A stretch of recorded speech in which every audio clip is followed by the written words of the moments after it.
நான் உங்க ஒய்ஃப் நந்தினி கிட்ட 30 lakhs கொடுத்திருந்தேன்.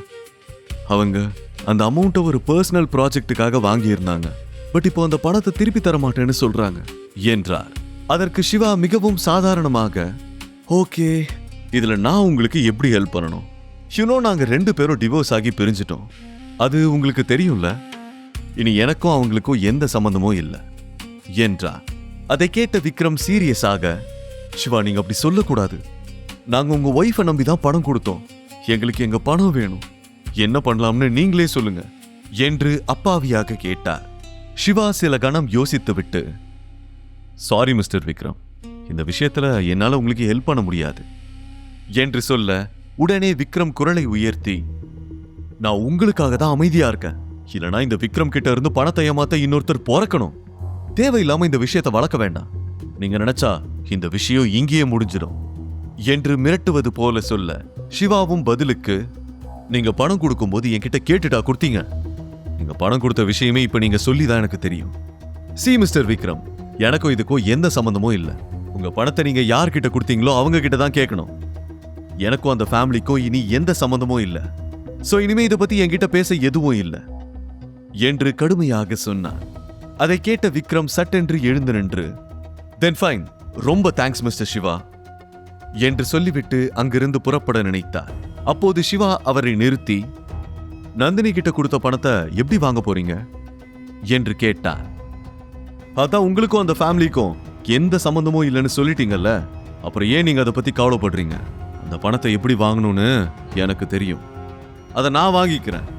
நீங்க இதுல தலையிடாம இருந்தாலே போதும் என்றார். அதற்கு பிறகு விக்ரம், சந்திரனும் அவனது டீமும் சிவாவின் ஆபீஸை விட்டு வெளியேறினார்கள். சிவா அவர்கள் போவதையே பார்த்து கொண்டிருந்தார். விக்ரம் பண விஷயத்தில் மிகவும் கண்டிப்பானவன். அவன் நிச்சயமாக ஏதாவது செய்வான் என்று சிவாவுக்கு தெரியும். அவர்கள் சென்ற பிறகு சிவா அமைதியாக யோசித்தார். பிறகு தன்னுடைய செல்போனை எடுத்து யாருக்கோ கால் செய்தான். Hello, this is Shiva. Supreme ஃபேமிலியை க்ளோஸா வாட்ச் பண்ணுங்க. அப்பப்போ எனக்கு அப்டேட் பண்ணிட்டே இருங்க என்று சொல்ல, ஆப்போசிட் சைடில் ஓகே சீஃப் என்ற சின்சியரான குரல் கேட்டது. சிவா போனை வைத்துவிட்டு ஜன்னல் வழியாக வெளியில் பார்த்தார். சிவாவின் ஆபீஸுக்கு வெளியில் விக்ரமும் அவனுடைய டீமும் காரில் ஏறி அமர்ந்தார்கள். விக்ரமின் முகத்தை பார்த்தால் அவர் தந்திரமாக எதையோ யோசிக்கிறார் என்பது தெளிவாக தெரிந்தது. விக்ரம் தன்னுடைய பிஏவிடம், சிவா இதுல தலையிட மாட்டான், அதனால நமக்கு எந்த பிரச்சனையும் இல்லை.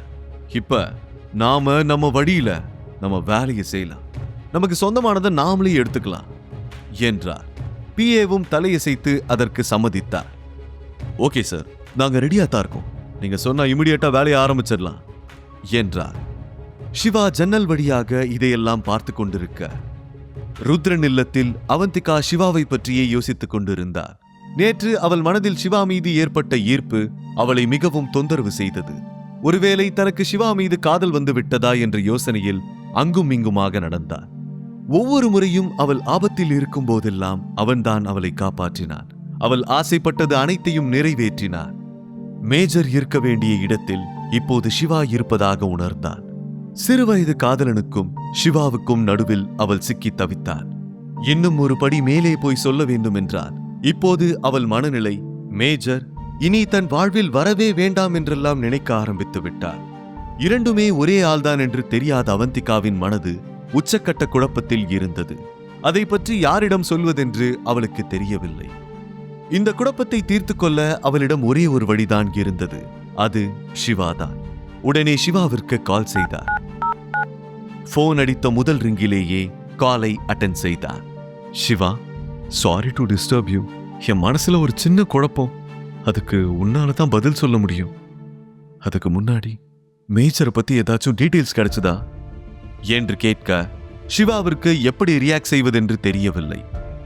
மேஜரை பத்தி எதுவும் தெரியல, அவன் இனி வர வாய்ப்பே இல்லை என்று சிவா சொல்ல வேண்டும் என்ற எதிர்பார்ப்போடுதான் இந்த கேள்வியை கேட்டார். ஆனால் சிவாவின் மனதில் வேறு ஒரு எண்ணம் தோன்றியது. எப்படியாவது மேஜரை பற்றிய நல்ல எண்ணத்தை அவள் மனதில் உருவாக்க வேண்டும் என்று நினைத்துக் கொண்டிருந்த சிவாவுக்கு இது ஒரு நல்ல சான்ஸ் என்று தோன்றியது. உடனே அவன், yes Avantika, he is alive என்றார். அந்த வார்த்தை அவந்திகாவை திடுக்கிட வைத்தது. அவளுக்கு வார்த்தைகள் வரவில்லை. மேலும் தொடர்ந்த சிவா, இன்ஃபேக்ட் நேத்து அவரும் பார்ட்டிக்கு வந்திருந்தாரு, உன்னை பார்க்க தான் வந்திருப்பாருன்னு நினைக்கிறேன் என்றான். இதை கேட்டு அவந்திகா முதலில் எக்ஸைட் ஆனாலும் அவளால் முழுதாக சந்தோஷப்பட முடியவில்லை. அவள் மனதில், ஒருவேளை இதனாலதான் சிவா நேத்து டென்ஷனா இருந்தானோ, வேக வேகமா என்ன அங்கிருந்து கூட்டிட்டு வந்துட்டானோ என்று நினைத்தவள், பார்ட்டி வரைக்கும் வந்தவன் ஏன் என்ன பார்க்கல சிவா? அப்படின்னா அவன் மனசுல நான் இல்லைன்னு தானே அர்த்தம் என்று கேட்க, தன்னுடைய முயற்சி சொதப்புவதாக நினைத்த சிவா, நீ அப்படி நினைக்கிற? நேத்து சிச்சுவேஷன் சரியா இல்லாம இருந்திருக்கலாம். கண்டிப்பா அவரு கரெக்ட் டைம்ல திரும்பி வந்து உன்னை பாப்பாரு. யூ டோன்ட் வரி அவந்திகா, நான் பாத்துக்கிறேன். நீ எதையும் யோசிக்காம ரெஸ்ட் எடு என்று அவளுக்கு ஆறுதல் சொல்லி காலை கட் செய்தான். மறுபக்கம் லோகேஷின் செல்போனுக்கு ஒரு மெசேஜ் வந்திருந்தது. அது IEQவில் இருந்து வந்த message. Welcome to IEQ. Please report to our headquarters ASAP. இந்த செய்தியை படித்தவுடன் அவன் மிகவும் சந்தோஷப்பட்டான். ஆனால் இதை யாரிடமும் சொல்லாமல் தனக்குள் ரகசியமாக வைத்துக் கொண்டான். பிறகு சீக்கிரமாக அந்த பார்ட்டியை விட்டு வெளியேறினான். மேஜர் சிவா எல்லோருடைய ரிப்போர்ட்டையும் பார்ப்பார் என்று நினைத்தவன் சீக்கிரமாக ஹெட் ஆபீஸை அடைந்து எல்லா ஃபார்மாலிட்டிஸையும் முடிக்க வேண்டும் என்று நினைத்தான். அவன் தன்னுடைய திங்ஸ் எல்லாவற்றையும் வேக வேகமாக பேக் செய்ய ஆரம்பித்தான். ஹெட் ஆபீஸ் டெல்லியில இருக்கு, அங்க போறதுக்கு 2 days ஆகும். சீக்கிரமா ட்ரெயின் டிக்கெட் புக் பண்ணணும், ட்ரெஸ் டாக்குமெண்ட்ஸ் எல்லாத்தையும் ரெடி பண்ணணும் என்று சொல்லிக்கொண்டே பேக் செய்தான். அவன் பேக் செய்து முடிப்பதற்குள் ஈவினிங் ஆகிவிட்டது. சுப்ரீம் ஃபேமிலியில் வீடே அமைதியாக இருந்தது. டின்னருக்கு பிறகு அந்த ஃபேமிலியே சிவாவை மனதுக்குள் திட்டிக் கொண்டிருந்தார்கள். அப்போது திடீரென அவர்களுடைய கதவு பலத்த சத்தத்தோடு திறந்தது. கருப்பு டிரெஸ்ஸில் முகமூடி அணிந்த ஒரு கும்பல் ஆயுதங்களோடு உள்ளே நுழைந்தார்கள். அந்த வீடே பரபரப்பாக மாறிவிட்டது. சுப்ரீம் ஃபேமிலி அதை பார்த்து அதிர்ச்சியில் உறைந்து விட்டார்கள். அப்போது அந்த கூட்டத்தின் தலைவன் முன் வந்தான். அவன் விரல்களுக்கு இடையில் ஒரு கத்தியை ஸ்டைலாக சுழற்றியபடி அவர்களை நெருங்கினான். யாராவது ஒரு அடி நகர முயற்சி பண்ணாலும் உங்களை கொன்னுருவேன் என்றான். அவனுடைய வாய்ஸ் சாஃப்டாக இருந்தது. அவனுடைய குரல் அவன் உடலுக்கு பொருத்தமாக இல்லை. அவன் பார்க்க ஃபேட்டாக நீண்ட முடியோடு இருந்தான். ஆனால் அவனுடைய குரல் சாஃப்டாக இருந்தது. அப்போது நந்தினியின் பாட்டி, தம்பி எனக்கு வயசாயிடுச்சு, நினைச்சா கூட என்னால அவ்வளவு சீக்கிரம் நகர முடியாது, என்னை பார்த்து நீ பயப்பட தேவையில்லை என்று சொல்ல, அவன் கத்தியை சுழற்றி, என்னது நான் உன்னை பார்த்து பயப்படுறேனா என்று மிரட்ட, ரேகா அலறியபடி ஒரு சோஃபாவுக்கு பின்னால் ஒளிந்து கொண்டார். என்னை காப்பாத்துங்க, இவங்க என்னதான் கடத்திட்டு போக வந்திருக்காங்க என்று சொல்ல, அதை கேட்டு கோவப்பட்ட பாட்டி, உன்னை கடத்திட்டு போய் அவங்க என்ன பண்ண போறாங்க? உன்கிட்ட அப்படி என்ன இருக்கு? சும்மா சீன் போடாம வெளியில வா, இங்க வேற ஏதாவது வேலையா வந்திருப்பாங்க. நீ பயப்படாத, நீயே சொன்னாலும் அவங்க உன்னை கூட்டிட்டு போக மாட்டாங்க என்றார். பாட்டி எந்த டென்ஷனும் இல்லாமல் நிதானமாக சோஃபாவுக்கு எதிரில் நின்று பேசிக் கொண்டிருந்தார். பின் அந்த கும்பலில் ஒருவன், பாட்டி பார்த்துக்கிட்டு இருக்க, நீ பாட்டிக்கு எகத்தாளமா பேசிக்கிட்டே இருக்க, இதோ இங்க நிக்கிறாரு, இவர் யாருன்னு தெரியுமா? இவர் தான் எங்க குரூப்போட பாஸ், அண்டர்வேர்ல்ட்ல மிகப்பெரிய தாதா ரிஷி என்றார். அந்த ரிஷி அவர்கள் முன்னே வந்தார். பிறகு ரேகாவையும் பாட்டியையும் பார்த்து, உங்க 2 பேர்ல யார் நந்தினி என்று கேட்டார். நந்தினியின் பெயரை கேட்டதும் ரேகாவும் பாட்டியும் அமைதியாகிவிட்டார்கள்.